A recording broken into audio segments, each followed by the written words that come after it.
Bem-vindo, galera do segundo ano do ensino médio. Estamos começando a aula de revisão de Sociologia, trabalhando aí o volume 1, unidade 1. O tema é espaço da cidade e segregação social, ok? O primeiro ponto que o MD traz para nós é justamente a gente entender um pouquinho do conceito de estigma ou estigmatização. Como é que funciona isso na sociedade, galera? O estigma é uma marca, é um sinal que a sociedade cria simbolicamente acerca de um grupo social, um grupo de indivíduos, e esta marca e este sinal acaba sendo motivo de segregação ou de exclusão da sociedade. A gente pega, por exemplo, aí o conceito de favela, o conceito de favelado, né? Em geral, esta marca, este estigma, né, está relacionado aí ao alto grau de violência, de criminalidade, de tráfico de drogas, né? Então, o estigma ele funciona exatamente como um sinal, uma marca simbólica que a sociedade cria em relação a um grupo de indivíduos, e isso acaba segregando, acaba separando os indivíduos da sociedade. Se nós retornarmos aí na história recente da humanidade, nós vamos perceber que na Segunda Guerra Mundial, por exemplo,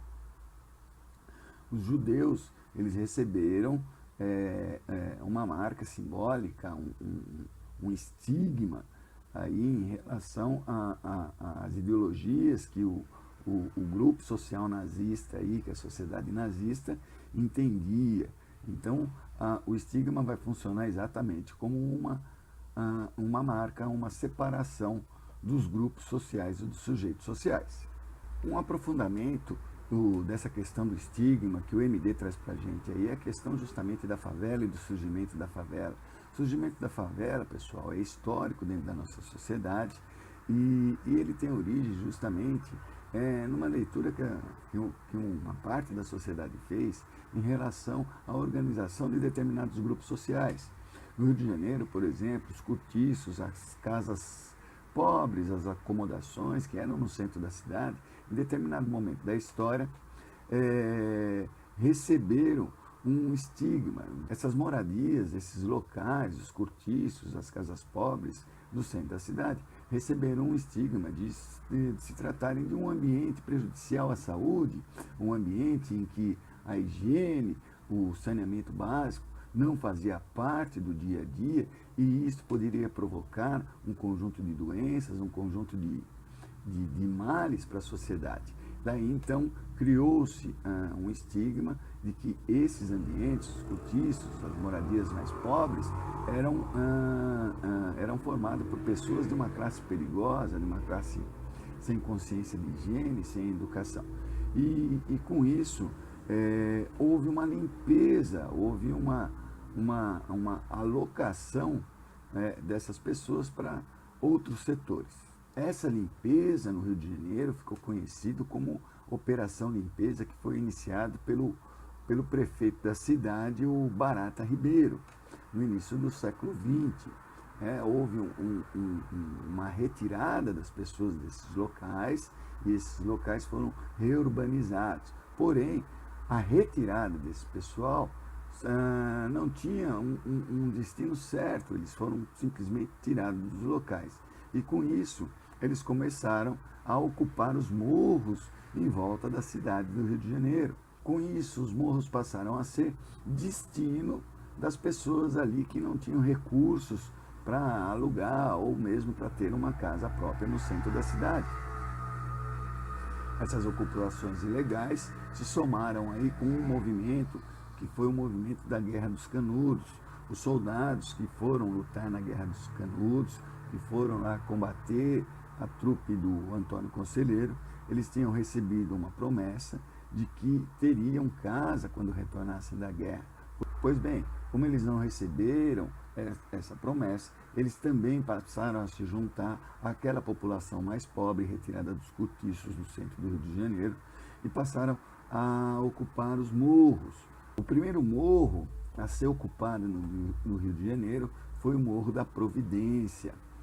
Pois bem, esse movimento de você colocar um estigma nas classes operárias ou nas classes mais baixas, nas classes pobres, esse movimento de você estabelecer simbolicamente um valor para uma moradia, ou mesmo você estabelecer simbolicamente a condição social do sujeito que mora na favela, acaba sendo considerado uma violência simbólica. O que é uma violência simbólica? Exatamente quando você cria uma representação, você cria uma imagem de um determinado objeto, um determinado grupo social, no caso da sociologia, e com essa representação ela tem um significado depreciativo, ela tem um significado segregador.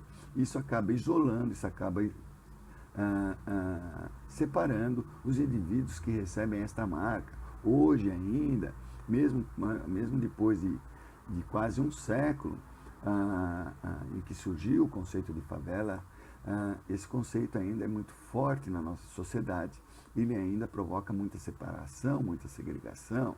Há hoje no Rio de Janeiro movimentos de recuperação da favela, mas mesmo esses movimentos da favela, eles trazem ainda um conceito de separação, um conceito simbólico de violência. Você pega, por exemplo, a denominação das UPPs, Unidades Pacificadoras.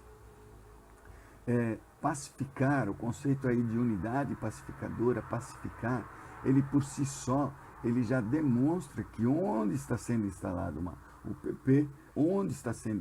uma UPP, ela é objeto de violência. Então são medidas do Estado que acabam por separar e que acabam por produzir um conceito simbólico em determinados grupos sociais. E isso a gente precisa entender na nossa sociedade. E é preciso entender na nossa sociedade esses conceitos, principalmente por quê?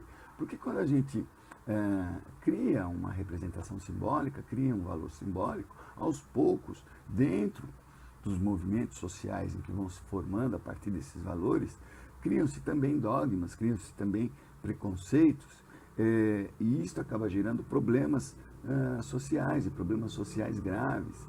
Você tem determinadas áreas que ficam isoladas e que não recebem nenhum apoio do Estado, nenhum apoio da população, em que as políticas públicas não têm o alcance necessário para transformar a qualidade de vida desse pessoal, transformar o acesso ao bem social. Se você tomar, por exemplo,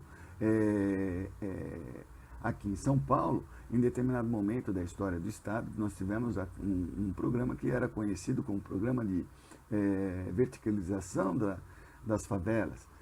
Justamente era com o intuito de recuperar esses espaços urbanos, de recuperar esses espaços geográficos e fazer desses espaços um ambiente de acesso aos bens sociais. Há muito tempo a gente traz, dentro da cidade de São Paulo e das grandes cidades do Brasil, esse problema justamente de ocupação espacial, de ocupação geográfica e esse problema de acesso aos bens sociais. Hoje o Brasil ele traz alguns conceitos de favelas. Então o MD justamente tenta mostrar para nós que não são só os morros no Rio de Janeiro, não são só as comunidades aqui em São Paulo, há vários tipos de aglomerados que estão longe do acesso aos bens sociais. Então você vai ter aí as palafitas sobre os manguezais, os vales lá em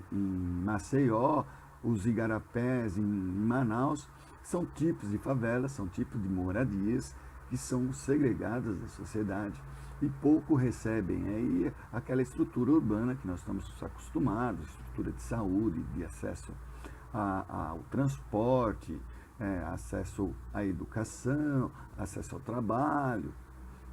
São lugares em que você não tem um alcance dos bens sociais. Todos esses lugares estão, de certo modo, isolados do acesso desses bens sociais e, em geral, a população que ali se encontra tem muita dificuldade para receber aquilo que para nós aqui, que somos urbanos, temos. E esses conceitos, pessoal, de segregação, de separação, em geral, eles são transmitidos para nós de um ponto de vista de uma interpretação que carece de compreensão. O MD, por exemplo, aborda o papel da mídia e a comunicação que se dá por meio dela em relação a esses locais. Em geral, a mídia ela usa termos que provoca ou suscita ainda mais a ideia de violência, de criminalidade, como bem destaca esse slide que eu estou mostrando para vocês, em que frequentemente a gente ouve notícias como ocupou, invadiu, fez um cerco, que são usados pela mídia para narrar aí as atividades da polícia, as atividades do Estado. Né? E isso se torna extremamente perigoso. Por isso é importante uma leitura atenta e a percepção de que há determinados valores simbólicos que são passados, que estão transmitidos na nossa sociedade, e esses valores simbólicos precisam ser pensados, precisam ser analisados, precisam ser compreendidos na sua profundidade. Ok? O MD destaca justamente alguns elementos, alguns dados econômicos aí que são fundamentais para a gente possa compreender o estado em que se encontram esses sujeitos sociais aí estigmatizados na nossa sociedade, principalmente essa questão da favela. O MD traz os dados aí de 2011, em que ele demonstra que a renda mensal da população em geral, a média da renda mensal da população das favelas no Brasil é de cerca de R$370, hoje talvez um pouquinho mais, mas o que não muda muito. Então, essa população é considerada pobre. Há um outro elemento importante para a gente ressaltar, a questão da pobreza e da miséria. Quando a gente fala de representações simbólicas, né, para nós, como conceito de pobreza e de miséria, precisamos tomar um cuidado, porque, na verdade, qual é a diferença entre miséria e pobreza? Há uma abordagem da comunidade acadêmica que faz as análises sociais, principalmente as comunidades econômicas, que estabelece uma diferença entre miséria e pobreza, por exemplo. O Banco Mundial vai dizer que há a linha de miséria, né, o sujeito para estar dentro de uma situação de miséria, ele tem que ter um ganho inferior aí a $1,50, enquanto a linha de pobreza ele tem um ganho aí superior a $2. Mas a pergunta que se faz justamente é essa: qual a diferença de um sujeito que ganha $1,50 por dia para existir e de um outro que ganha $2,50? Mas é disso que nós estamos falando quando a gente tenta retratar a pobreza e tenta retratar a miséria. De fato, a linha entre miséria e pobreza é extremamente tênue e não há praticamente diferença nenhuma.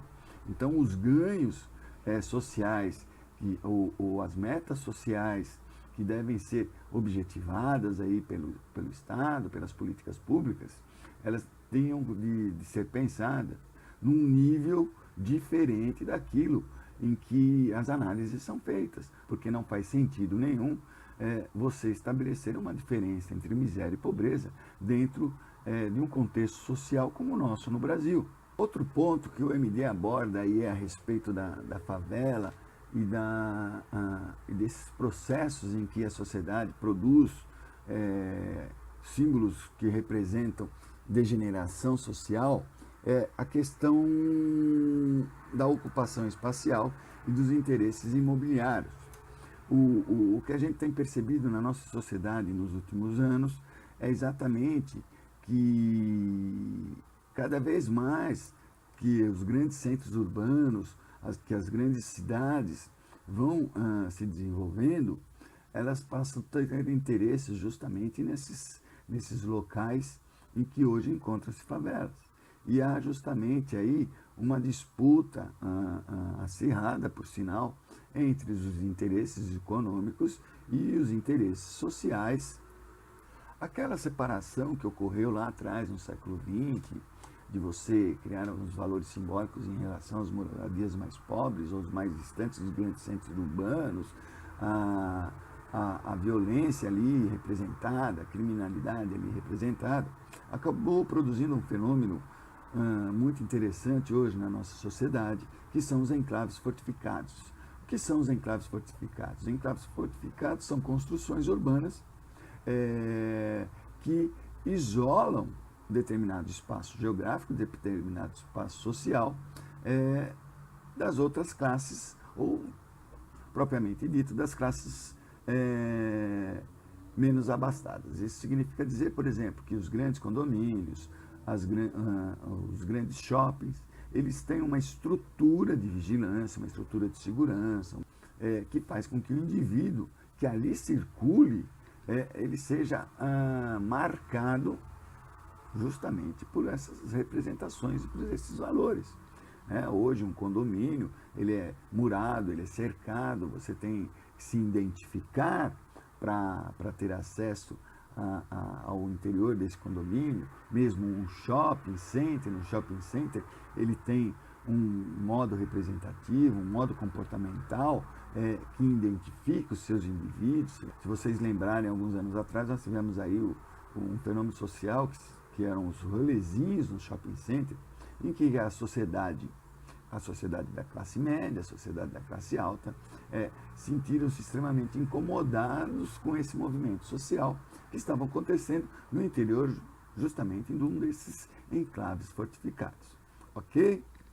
Pois bem, pessoal, essa foi a nossa primeira aulinha de revisão aí de Sociologia, do segundo ano do ensino médio.